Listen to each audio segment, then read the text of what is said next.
안티에이징을 연구하고 있습니다. 자, 오늘 소재가요. 여러분들이 엄마는 가족의 평생 주치. 여러분들 여기다 다 엄마시죠? 여러분들은 다 가족의 건강, 여러분들 집에서 누가 아프면 누가 치료하나요? 물론 병원에 가죠. 가지만 엄마가 제일 중요합니다, 사실은. 저도 제가 지금 일도 하지만 사실은 엄마이기 때문에 그 아이에 대해서 관심을 가졌고 아토피에 대해서 관심을 가질 거지. 제가 만약에 엄마가 아니었으면 별로 관심이 없었을 것 같아요.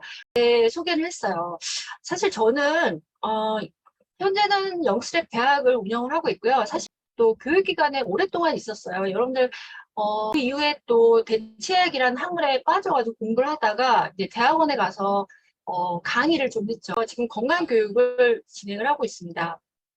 자, 제가 이렇게 강의를 했던 거고요. 중부대라든지 경기대, 뭐 서울시 정책토론회에서도 강의를 했었고, 또 교사들 대상으로 연수를 많이 했어요. 여기저기 교육청을 다니면서 연수를 좀 했고, 또 북콘서트도 했습니다. 영스랩 대학을 운영을 하고 있어요. 그래서 라이브 대학을 매주 토요일 날 수업을 진행을 하고 있어요. 사실 우리는 4학기 과정으로 해서 한 학기 텀이 4학기예요. 그러니까 약간 대학원 형식으로 학기를 프로그램을 만들었고요.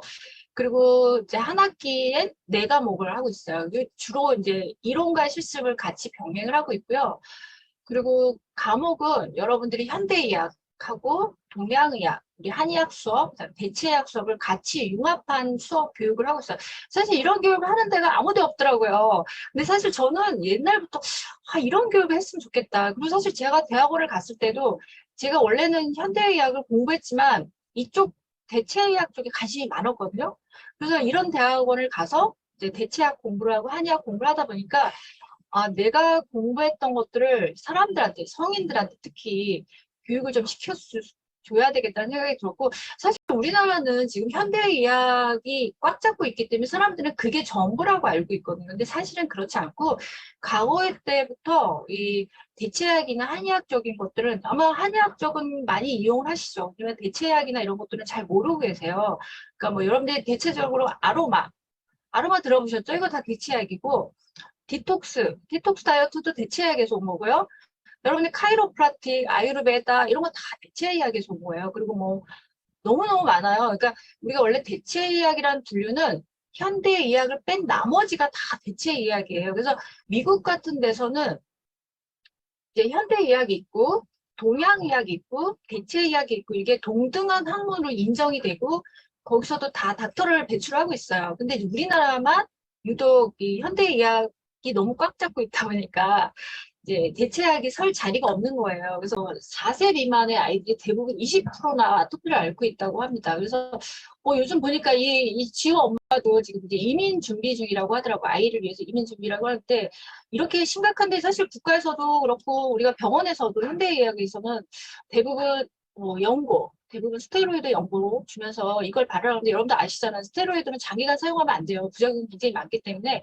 그리고 이제 그냥 불치병, 치료가 안 된다 이렇게만 얘기를 하고 있잖아요. 근데 사실은 그렇진 않아요. 우리가 다른 방법들을 좀 고안해 봐야 되죠. 내 자식이 지금 당장 저렇게 아토피로 고통받고 있는데 엄마 입장에서 정말 너무너무 속상하잖아요. 그러니까 애가 막 이런 문제를 이게 그냥 단순히 피부 질환이라고 접근하시면 안 되고요. 우리 인생 전반에서 부정적인 영향을 많이 미치기 때문에 제가 알레르기 원인, 아토피 원인, 그다음에 치료와 예방법, 그다음에 우리가 관리하는 방법, 그다음에 이제 우리가 그 방법 중에서 여러 가지 접근 방법이 되게 많지만 오늘은 그 중에서도 아토피 그 아로마를 가지고서 어떻게 인체에 영향을 미치고 어떻게 활용할 수 있는가, 그다음에 이제 아로마가 피부에 미치는 영향, 그다음에 알레르기 비염하고 아토피에 사용하는 오일, 그리고 치료 사례를 이제 요즘 병원에서 아까 앞에서도 영상을 보셨지만 자, 제일 부모님도 문제고 힘들고 아이들은 힘들고 이게 밤새 가렵기 때문에 이게 저도 아이를 보니까 이게 밤새 긁어가지고 여러분들 이렇게 피가 날 정도로 가려워요. 혹시 여러분들 저도 가들은 아토피 더 심하거든요. 애들이 이렇게 피가 날 정도로 긁어요. 그러다 보니까 밤새 긁다가 애들이 잠을 못 자요. 그리고 여러분들 아시죠? 잠을 못 자는 아이들은 성장 호르몬에 문제가 생겨서 키가 잘 안 자랍니다. 그래서 왜 여러분들 들이 항상 수면 부족에 시달리는 거예요. 이렇게. 그리고 여러분들 아시잖아요. 성장 호르몬이 10시부터 2시에 성장 호르몬이 나오는데 애들이 밤새 긁다가 잠을 못 자면 아침에는 늦게 일어나고 또 키도 잘 안 자라고. 이게 문제죠. 또 두 번째 문제는 뭐냐면요. 저산소증으로 시달린다는 거예요. 여러분들 이제 뒤에서 제가 그림을 보여주겠지만 이 코가 알레르기 질환이 이 여러 가지 알러지 물질, 이렇게 항원이라고 하는데 이런 여러 가지 알러지 물질 때문에 코의 점막이 붓고 가렵고 이게 충혈이 되고 염증이 생기는 거거든요. 그러면 이게 이 점막이 부으면 여러분들 기도나 이런 게 좁아지는 거예요. 그러니까 아이들 항상 코가 막혀가지고 킁킁대고 숨을 제대로 못 쉬는 거죠. 근데 이게 그냥 숨 못 쉬는 걸로 끝나는 게 아니라 저산소증. 여러분들이 산소 공급이 제대로 안 되는 거예요. 우리가 지금 이제 저산소증이 오면 문제가 뭐냐면 우리 몸에 전체 다 산소 공급이 부족할 뿐만 아니라 또 우리가 가장 중요한 애들이 공부하고 있는 머리, 뇌 쪽으로 산소 공급이 잘 안 되다 보니까 항상 피곤한 거예요. 그러니까 애들이 약을 먹으면 항히스타민제 먹으면 굉장히 졸립잖아요. 여러분들 항히스타민제는 별게 아니라 코감기 걸렸을 때 콧물 감기약 먹어보셨죠? 그거 어때요? 저도 콧물 감기를 먹으면 진짜 약이 취해가지고 너무너무 졸려가지고 정신없이 자거나 저도 항히스타민제를 먹게 되면 애들이 더 자는 거예요. 그러니까 이게 집중력 떨어지죠. 머리 쪽으로 뇌 공급 안 되죠. 학업 성적 떨어지죠. 그리고 또 애가 피가 날 정도로 긁으니까 이게 피부가 이렇게 두꺼워지면서 여러분들 아까 영상 보셨잖아요. 아이가 이게 피가 두껍잖아요. 그리고 이게 보기도 안 좋지만 애가 피가 두껍고 피가 나고 염증이 생기고 굉장히 극심한 고통이죠. 그리고 아까 이게 목욕할 때 따갑잖아요. 여러분들 상처 난 데다 물을 부어봤어요. 얼마나 따가워요, 애가. 이렇죠? 그 다음에 이제 중고등학교가 되면 애들이 이제 뭐가 문제냐면 자존감이 떨어집니다. 자, 요즘에 애들이 여러분들 아시죠? 요즘 초등학생부터 화장을 하더라고요. 초등학생. 근데 떨어지죠. 그 다음에 대인관계 회피하죠. 그래서 이 아이들은요, 얼굴이 심한 아이들은 사람하고 아이 컨택을 못해요. 눈을 못 맞추는 거예요. 왜냐면 자신감이 떨어지는 거야. 그러면 이런 가족하고 환자들이 한 70%가 다 우울증에 시달린다고 합니다. 그러니까 아토피 환자도 우울증에 시달리고 부모님도 우울증에 시달리는 거예요. 심하면 이게 자살 충동까지 있다고 합니다. 그리고 이게 여러분의 건강 문제가 아니라 이제 여러분 심리적인, 정신과적인 문제까지 여러분들이 생각을 하셔야 돼요. 그러니까 빨리 치료해 주셔야 돼요. 왜냐하면 사춘기 이전에 빨리 치료를 해 주셔야 돼요. 사춘기가 되면 애들이 진짜 심각해. 이 심리적인 문제까지 오기 때문에 아이들이 심각합니다. 그리고 이제 공부를 고등학교 때부터 정말 본격적으로 해야 되잖아요, 여러분들. 그러니까 그래서 저희가 우리 아이도 여러분들이 알레르기는 약으로 낫는 게 아니에요. 여러분들 먹어보셨잖아요. 이제까지 스테로이드, 항생제, 뭐 항히스타민제 먹어보셨잖아요. 약으로 낫는 게 아니라 엄마가 공부하셔야 돼요. 공부. 정보력으로 낫는다. 여러분들 우리가 스카이를 보내려면 엄마의 정보력이 필요하다는 것처럼 아이의 건강도 엄마의 정보력이 필요합니다.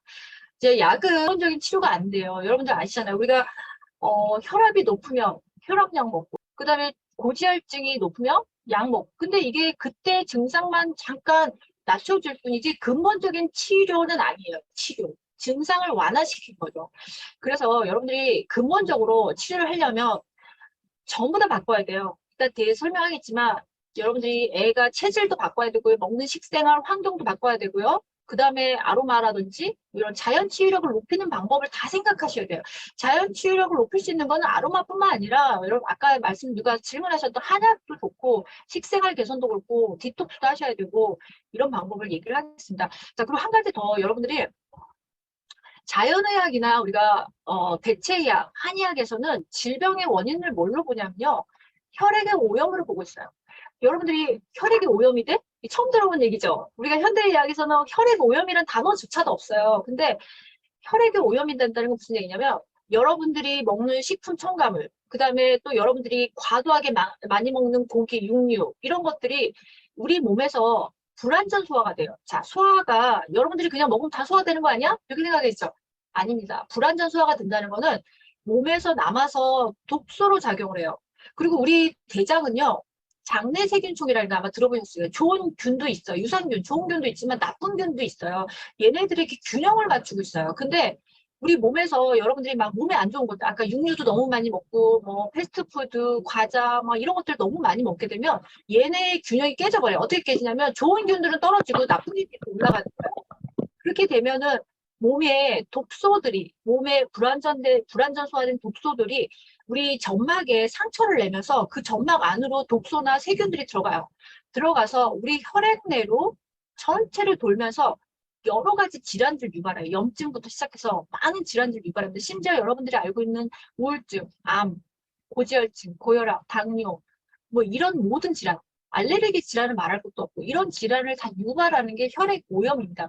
그런데 대부분 아토피나 알레르기 있는 아이들을 보면 가족력도 있지만 이 아이들이 평상시 좋아하는 음식을 보면요. 아마 패스트푸드, 튀김, 뭐 밀가루 많은 피자, 과자 이런 것들 굉장히 좋아해요. 우리 아이도 그랬거든요. 사실 우리 장에서 우리 몸의 자연 치유력을 높이는데 좋은 음식은 아니에요. 사실은. 그래서 이 장내 세균종이 깨져 있고 그런 아이들은 그러면 장내 세균종이 균형을 맞춰주고 유산균이 많아지게끔 장내 환경도 바꿔줘야 돼요. 그러려면 먹는 식생활, 뭐 주변 환경 이런 것도 다 바꿔야 되겠죠. 그런 얘기를 저희 뒤에서 같이 좀 해보겠습니다.